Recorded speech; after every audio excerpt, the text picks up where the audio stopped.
That one was on time, on cue. Welcome, Mysterious Forces Live. Oh, I like that. What is that, Heidi? I thought the was off. That's funny. I like that. I'm looking in the chat room. Hello, Pursuing X. Just letting the music play for a second. Wow. Boy, I remastered this, and I'm using a different outlet on my playback device, and that's a lot hotter. I noticed that. I watched for that stuff. I watched, and the last show, and it was like, damn, that's so hot. I really need to sound check that before each show because I don't want to blow anybody's eardrums out if they have headphones on. Anyway, welcome. It is Saturday, December 8th, 2018, and we're well into the holiday season. And I'm looking forward to tonight's guest, which is Heidi Gadd from Aliens and Beyond. And as advertised, we're going to review the new film by Mr. Corbell, which is the Bob Lazar, Area 51, and Flying Saucers. We'll get to that in a little bit. First, I just want to say hello. I want to give a shout out to some of my friends out there, people who have shows that I endorse and support. And that would be Fascination Street with Jimmy and Mika, Kelly Farmer with Explaining Esoterica, Jiggy with Paranormal Hood. Of course, Heidi, my guest tonight with Aliens and Beyond, but I want to give a shout out to Dave Partridge and Shadows of Your Mind magazine. Joe from the Carolinas, CW Channer, Lisa P. I keep looking for her. She'll come back. She's always in our chat room. Anyway, welcome everyone. Happy Saturday night. I hope you are warm and snuggled up wherever you are. It's even chilly and kind of damp up here in the high desert, believe it or not. And you don't see that too much here. I want to give a man. Yeah, it is. Yeah, by Arizona standards, it is. I do want to announce some upcoming interviews. And if you watched the show last night, I got corrected pretty quickly. I was completely wrong on my appearances on these other shows, but I have my note. And I know that Richard Dolan told me that I had too many notes, but obviously I need to have a note that says when I'm going to be on another show. And on Thursday, the 13th, I'm going to be on Doc Skinner's show, and that will be airing at 7 o'clock p.m. Arizona time, Mountain Time, but Arizona's weird. Check your listings. That's 1028 Productions, and check the timing on that, depending on where you're at. And then, just 2 days later, I'm going to be on Fascination Street with Jimmy and Mika from the UK, and I'm really looking forward to that. We're going to have a good time. And I also want to shout out to Reverend Richard Moonchild. How's it going out there? And Jessica Stevens. I hope you're doing well. I hope you're feeling better. And welcome to the show. I'm going to peek into the chat. Oh, yeah. There's Kelly right now. See, I didn't even know you were here, and I was talking about you. And Robin Eaglesong, Blue Eyes. Hello, everyone. Welcome. Anyway, so I'll get to some of the other stuff later at the end of the show. Without any further ado, I would like to welcome my guest, Heidi Gadd from Aliens and Beyond. Heidi, welcome. Yay! What's up? Happy to be on again. Yes, thanks. And happy birthday. I was at your birthday party recently, and that was a good time. It was pretty fun. Super happy everybody came over.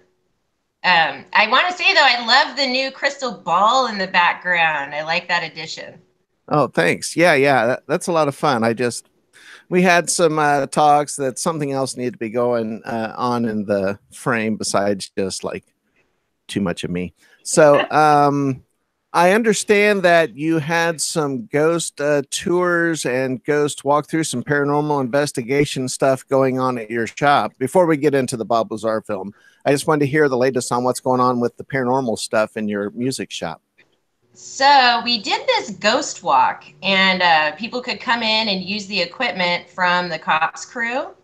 And we had a lot of great evidence captured.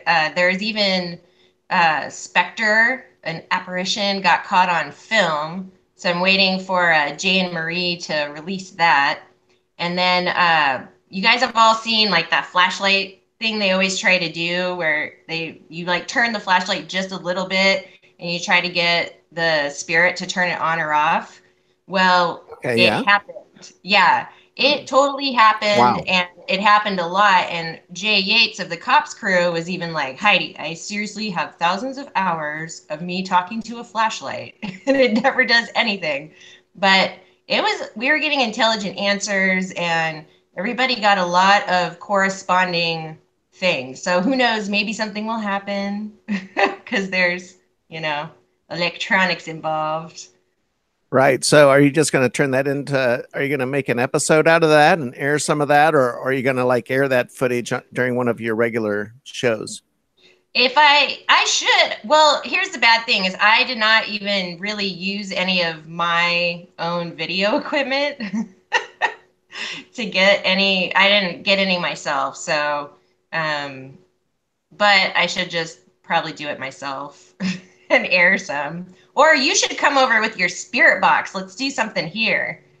Yeah, that would be great. I would love to do that. Yeah, we should. All right. Indeed. Excuse me.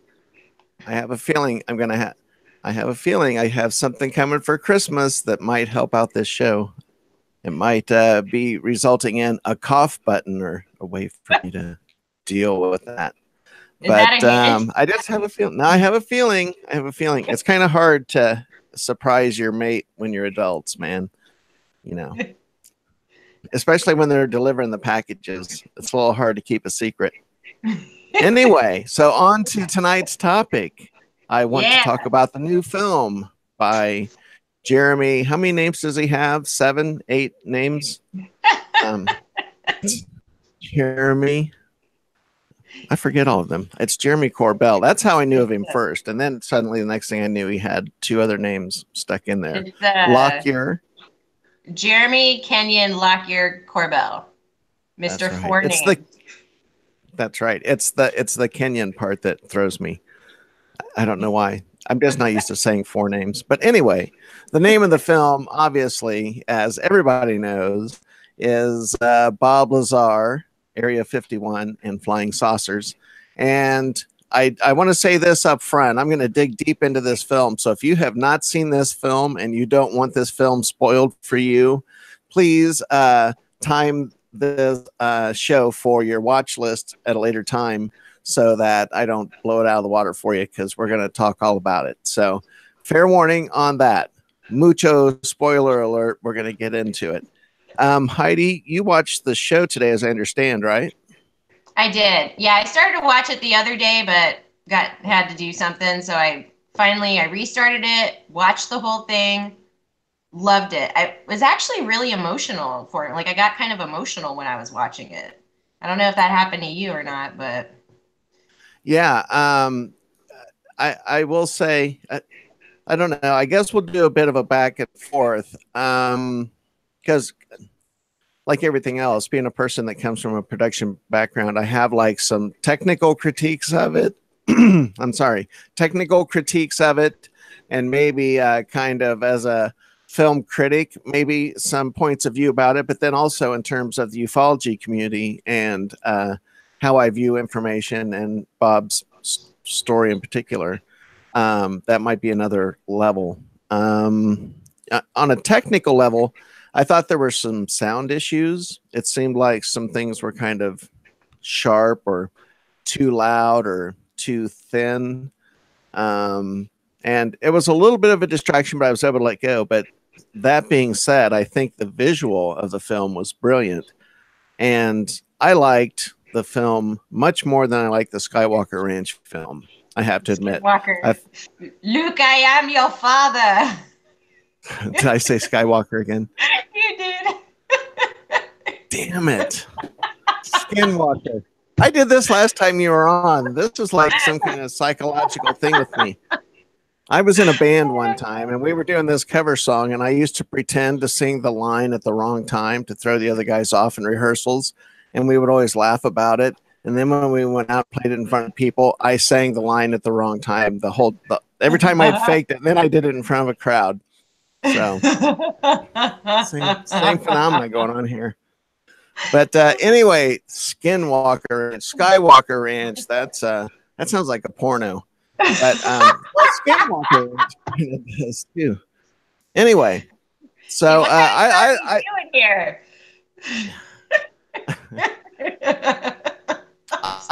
I like the Bob.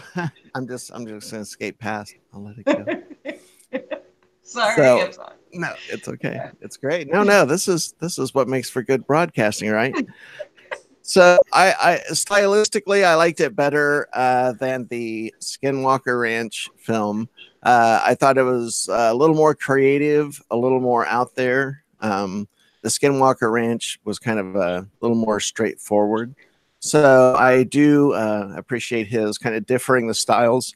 If Jeremy ever sees this show, which I understand that he watches every single episode without fail, and that's a lie. And I get it. You like the glitch effect, Jeremy. I like the glitch effect too because I have it in my logo, but you cannot use the glitch effect on your next film. I'm sorry. It was like 10 million glitch, but I did like it when every once in a while the words would double up, like it'd be an echo, some digital delay in there or whatever it is they were doing. And I thought that was pretty cool because if you're watching that and you're really high, you're like, what the fuck did I just hear? When you go back and watch it, it's like, oh, it was the film, not me. So anyway, love the artistic part of it too. It really, really did. I can appreciate it. And I, am sometimes guilty of using the glitch effect often on Aliens and Beyond videos as well. I don't know what it is. But when he was using it, though, it was during like all the a lot of the VHS filmings, you know what I mean? Or the showing, the VHS. But I really liked that the Mickey Rourke, like when he was narrating it, it kind of gave it a Hunter S. Thompson feel at some points in time, I thought, which is a little out there, I realize, but I was like, wow, this is really like Hunter S. Thompson, just the whole thing.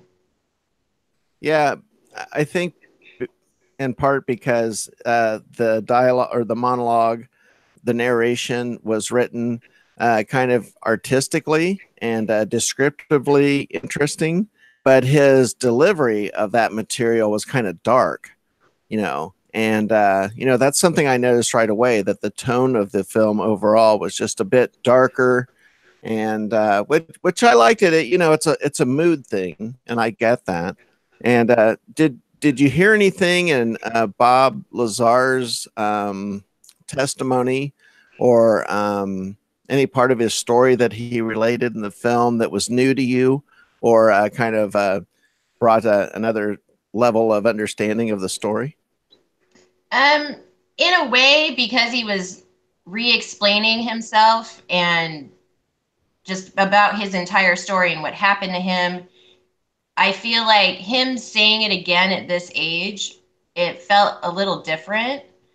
But for the most part, like all of the videos he showed, all the past interviews, like all of that had aired on national media at some point.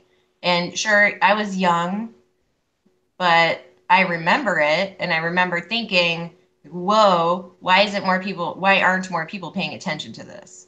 But overall, like just the like some of the raid stuff, like that was interesting to me. Absolutely. Yeah, I was fascinated by that. I would like to see a police report or some other documentation to back up the search that they did during the filming. I think that'd be interesting. I don't know if anyone has looked into that or if that's been a factor, but I think it would be interesting to try to track down a police report for that and, see what they were saying about that. I found Bob Lazar's testimony at one particular time. It was a segment where they were talking in his house, and he got really emotional.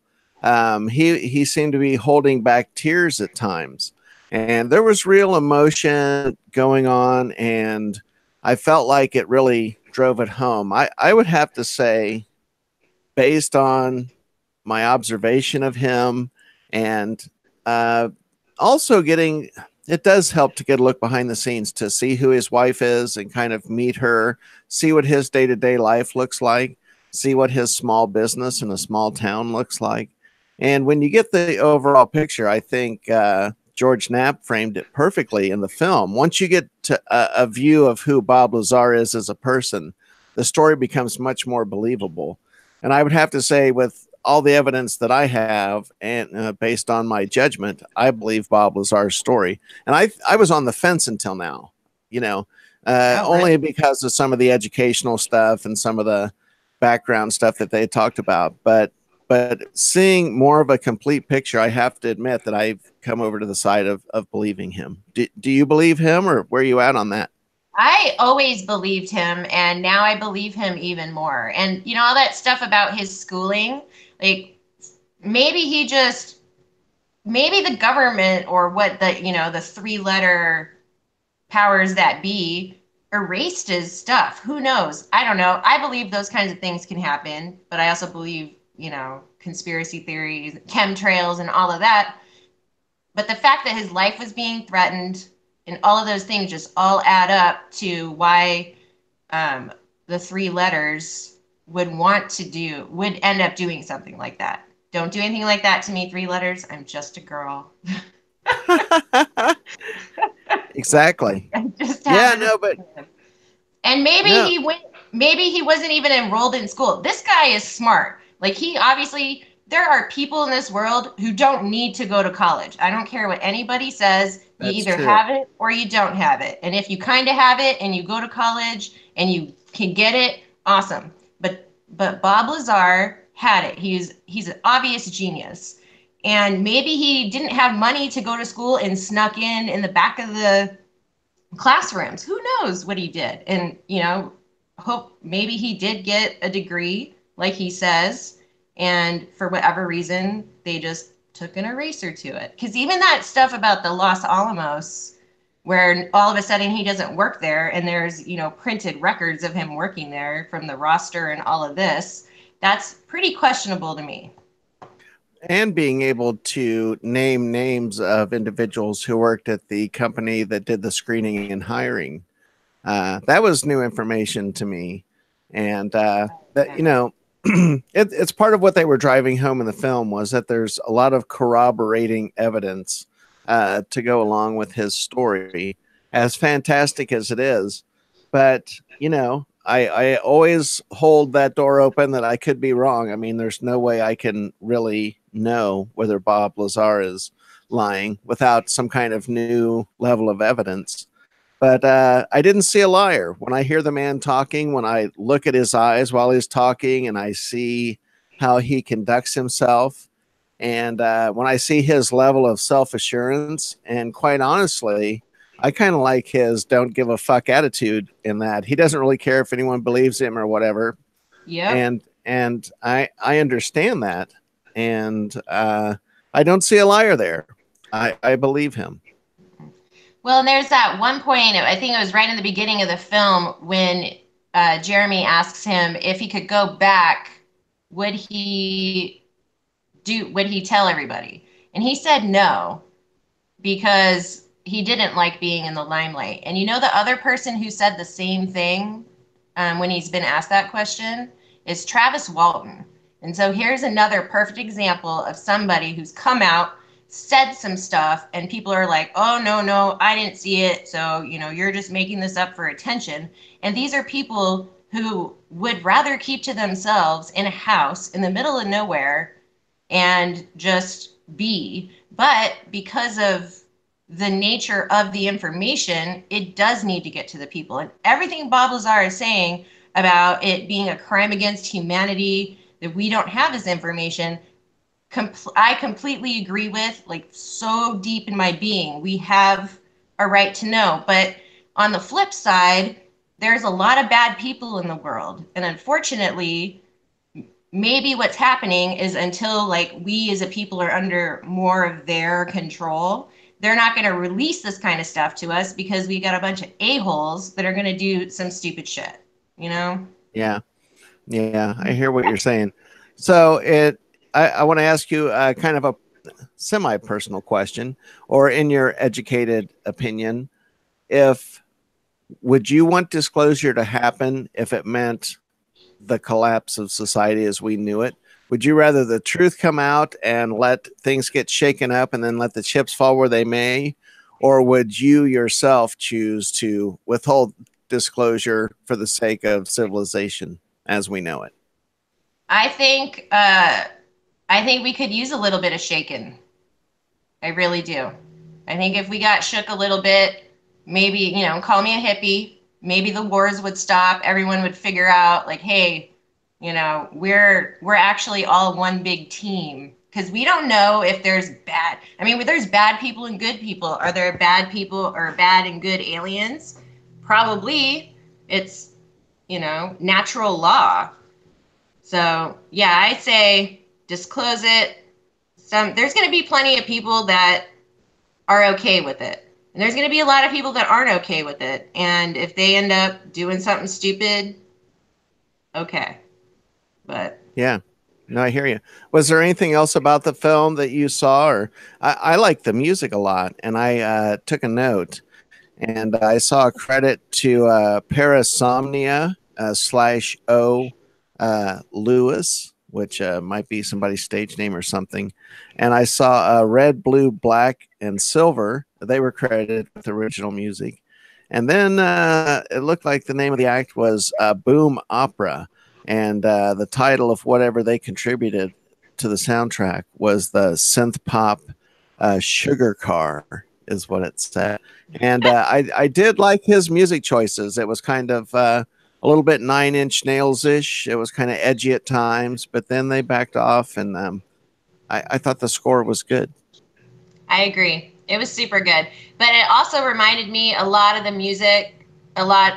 the same music from Skinwalker Ranch documentary. So I don't know if he's using the same people. It had the same kind of feel. And maybe that's not a bad thing. That's what Jeremy likes. But that's just what I noticed. But I liked it. It kept the movie going. I love that there's music in the background, because otherwise it's just some documentary and people blah, blah, blahing. And music just always adds that extra element to it. But we're musicians, so we want that anyway. True. I liked his use of stock footage. And I don't know if you know the name of it. You see some segments at the beginning, and then they also use a quick clip for all the extra features, the deleted scenes or extended scenes.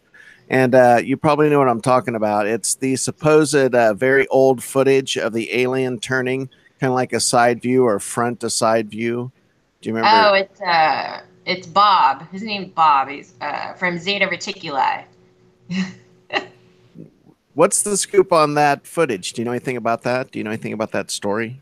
There was like this whole thing about how it was filmed on 8mm, and some people, there was all these debunking things about, it was, you know, on a different millimeter film and just all this weird stuff. But apparently it's an alien that they had this interview with, and they filmed it.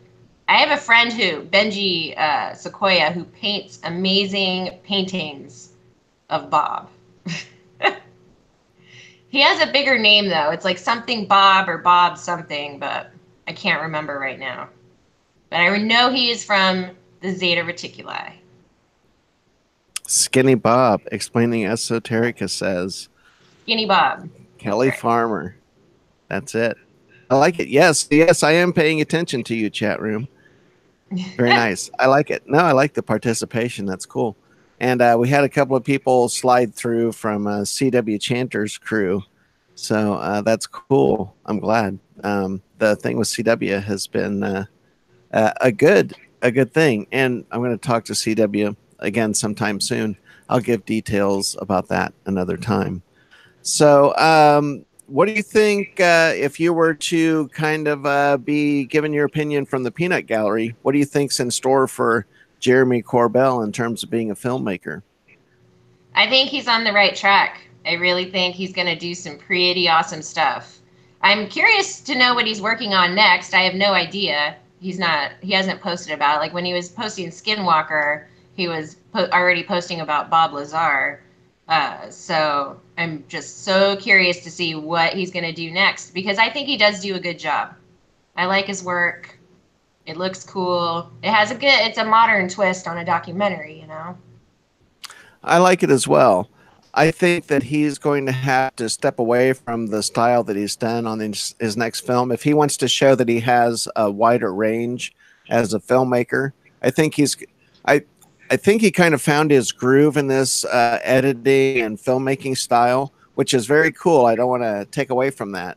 But I think if he's going to have longevity and keep going, he might have to switch that style up in the next film just to give something fresh to whatever the project is, and not get locked into kind of a stereotype style that, you know, some artistic people get into, whether it's a band or a filmmaker or whatever. You know, sometimes people, once they find a successful formula, they kind of get trapped by that.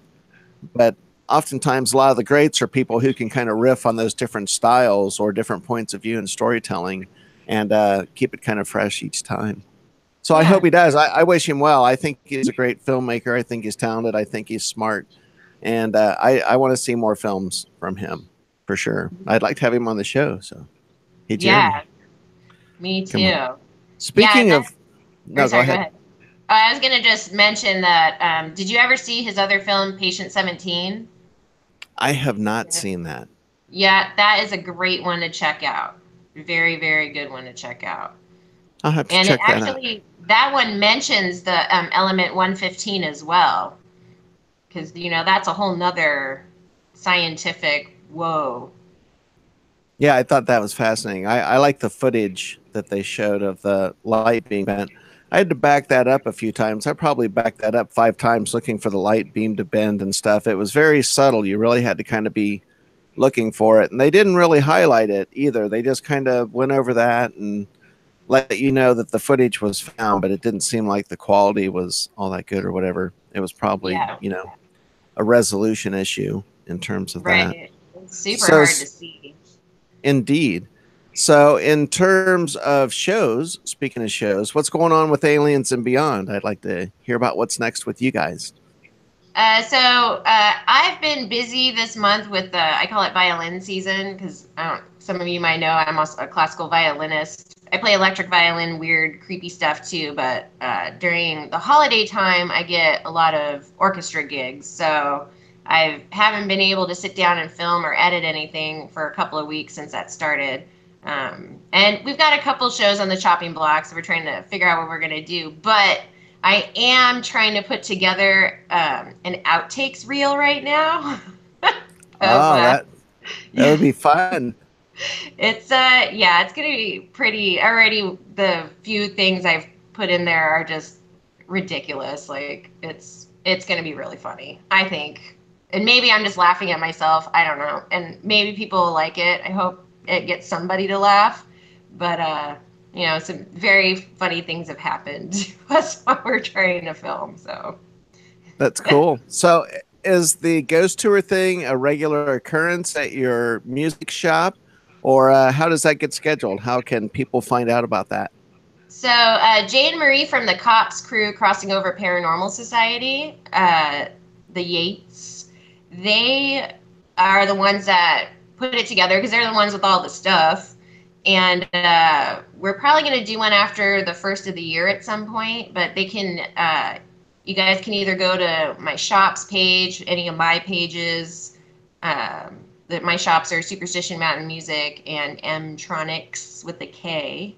And so the next time we do one, there'll be an opportunity for anyone who wants to come to go through and do the ghost walk. And everybody was so amazed at how much evidence they got. Like it just was continuous.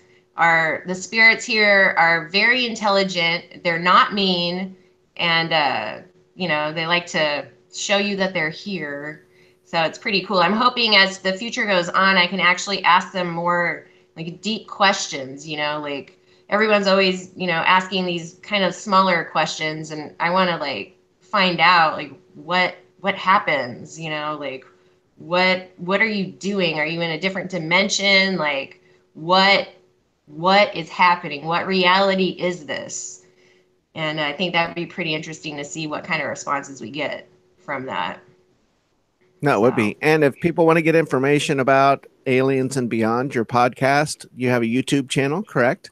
Yes, YouTube channel, Aliens and Beyond. After you guys are done watching this, cruise on over to Aliens and Beyond. It's just like it sounds. It's spelled the same way. And hit subscribe. Maybe watch a couple of our videos. We are on all the other social medias as well. And I should be uploading more of our stuff to SoundCloud to make it a podcast, but since it's so heavily visual, it's really best watched on the YouTubes. On the tubes. Get on the tubers. Well, Heidi, thank you so much. Thanks for being on. And I always appreciate your point of view, and I like having you on the show. You're a good friend, and we need to hang out again soon because your birthday party was not enough. All right. Thank you so much. Thank you. Thanks, everybody, for watching. You're welcome. So thank you so much. Once again, I'm going to toss it out there real quick. December 15th, I'm going to be on Fascination Street with Jimmy and Mika. I love you guys. Jimmy, I love your voice. He leaves me voice messages on Facebook, and I love Jimmy's voice. And on Thursday the 13th, I'm going to be on Doc Skinner's show, 7 o'clock p.m. Arizona time. Check out your local listings. That's 1028 Productions. And I'm going to be interviewing Mark Gemini Thwaite, who is playing guitar with Peter Murphy in January. And we're planning a big-time trip to Area 51. And the plans for this trip keep growing and growing, and more people are getting involved. And I will keep you updated to that. Thank you so much for being here. I appreciate your time and your attention. I love you all. And please show me some love, like, share, and comment below. Thank you so much. And I appreciate you being here every time. And I'll see you next week. Happy holidays, everyone. Watch this.